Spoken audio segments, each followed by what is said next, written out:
Salut à tous, c'est Matt et bienvenue dans cette nouvelle vidéo live trading dans laquelle je vous partage mes positions en cours sur les marchés et principalement sur le Forex.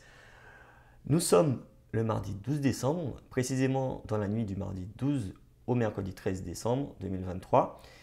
Et donc comme vous voyez à l'écran, je suis en plus-value latente sur le compte et je suis en position sur l'euro CHF, l'euro NZD et l'euro AUD. Alors j'ai plusieurs positions ouvertes sur ces actifs-là puisque j'ai plusieurs take profits différents sur ces actifs. Donc là, vous voyez que j'ai un peu plus de 2% de profit sur le compte et j'ai plusieurs positions qui ont atteint leurs objectifs dans la journée du 12 décembre. Alors je vous invite à regarder la vidéo précédente, celle du 11 décembre, où j'explique pourquoi je suis entré en position sur notamment plusieurs actifs.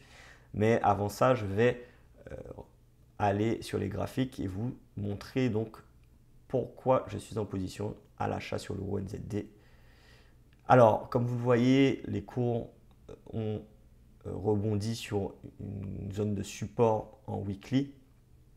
Donc, c'est intéressant de travailler la zone à l'achat, la zone des 1,74, 1,70, 1,75. Là, pour le moment, le cours évolue autour de 1,7670 et la zone des 1,7650 a été cassée. Donc, ce qui conforte l'idée d'achat. Après la forte baisse des jours précédents, le cours a consolidé puis semble vouloir repartir à la hausse.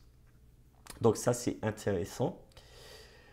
Cette paire est fortement corrélée notamment à l'euro AUD que je vais vous montrer ensuite.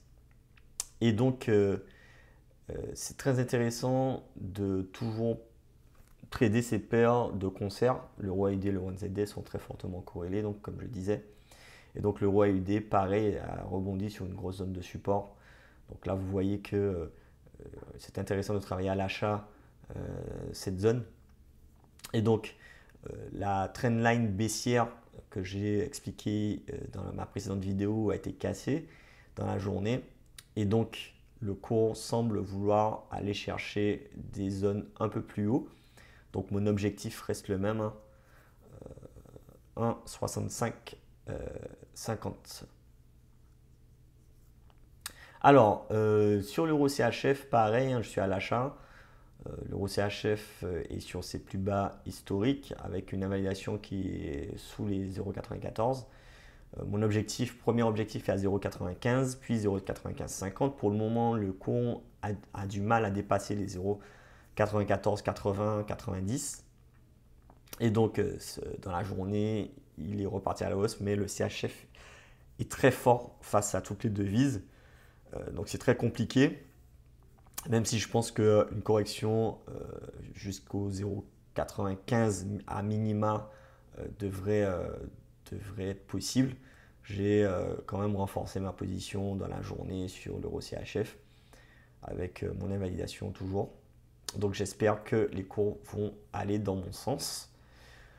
Donc je reviens sur les positions qui ont atteint leurs objectifs, en tout cas partiellement. Donc j'étais à l'achat sur la UD-CAD parce qu'on avait un rebond en H4 sur la trendline haussière que vous voyez à l'écran. Donc les 0,8950 ont été atteints et donc mon stop loss a été touché parce que je suis passé à break-even et donc à break-even je suis sorti de la position. Pareil pour NZD4 qui est fortement corrélé à la UD-CAD, donc le rebond sur la trendline. Et donc l'objectif a été atteint. Et pour le moment, on a l'impression que le cours souhaite casser à la baisse cette trendline baissière, ce qui conforte l'idée que l'euro NZD pourrait repartir, enfin pourrait continuer sa hausse de l'autre côté.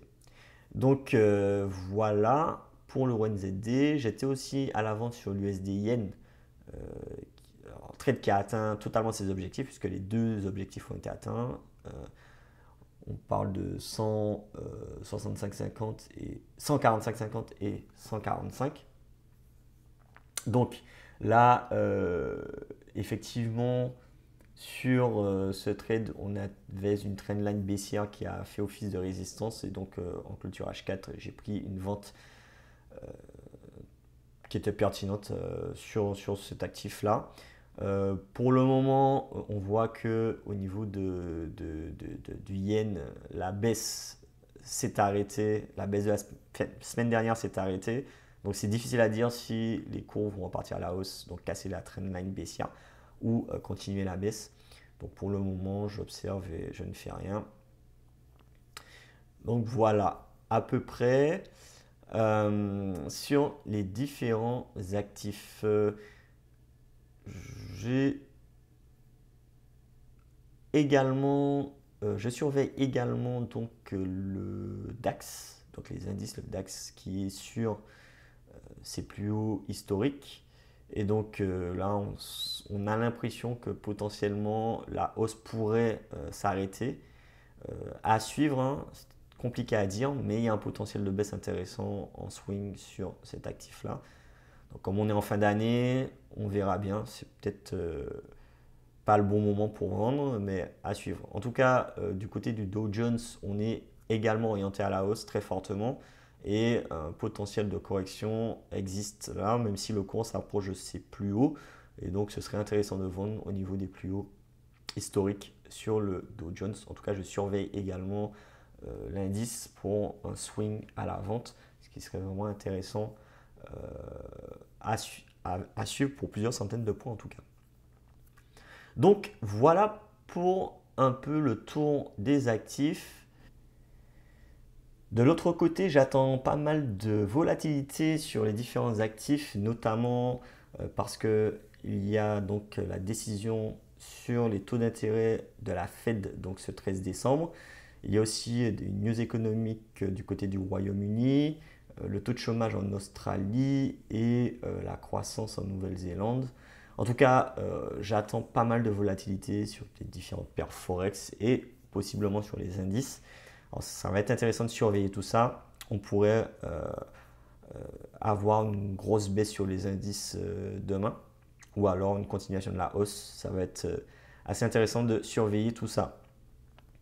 Merci donc de m'avoir suivi et écouté. Je vous invite à vous abonner à la chaîne, à liker et à partager cette vidéo si elle vous a plu. N'hésitez pas à me suivre sur les différents réseaux, TradingView, Discord, à consulter mon blog. Je vous remercie de m'avoir écouté. Je vous dis à bientôt pour une prochaine vidéo. Ciao, ciao!